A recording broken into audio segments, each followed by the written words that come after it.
پہلی صف میں نماز پڑھنے کے لیے صفوں کو چیر کر کے جانا اگلی صف میں، پہلی صف میں اس کا کیا حکم؟ چنانچہ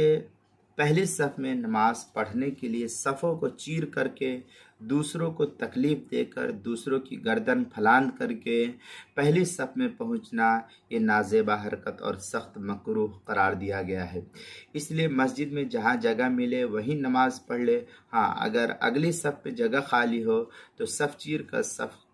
اگلی صف میں پہنچنا جائز اور درست ہے، لیکن جو لوگ جس طریقے سے مسجد میں پہلے آئے تو پہلے حق ان کو پہلی صف میں بیٹھنے کا ہے۔ اب وہ اگر نہیں بیٹھتے ہیں تو پھر مجبوری ہے، پھر یہ چیر کر کے صف جاتے ہیں تو کوئی حرج کی بات نہیں ہے، لیکن پہلے ان لوگوں کو پہلی صف کو پر کر کے پھر دوسری، پھر اس کے پیچھے، پھر اس کے پیچھے، اس طریقے سے صفوں کی ترتیب لگانی چاہیے۔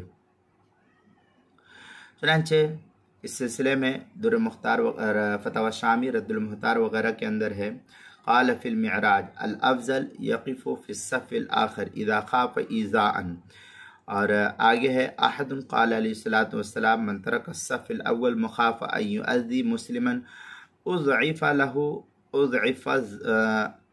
اجرف الضعف الاول۔ اس طریقے کی عبارت جو ہے فتاوی شامی جلد نمبر 2 صفحہ نمبر 310 کتاب الصلاۃ باب الامامہ مطلب فی کراہت قیام الامام فی غیر المحراب کے تحت جو ہے اس کو نقل کیا ہے۔ اسی طریقے سے جو ہے المسائل المہمہ فیما ابتلت بہ العامہ، اس کی جلد نمبر 1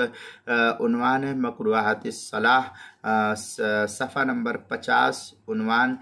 ہے مکروہات الصلاۃ کے تحت جو ہے عنوان ہے پہلی صف میں نماز پڑھنے کے لیے صفوں کو چیر کر جانا، مسئلہ نمبر 36 کے تحت جو ہے اس کو نقل کیا گیا ہے۔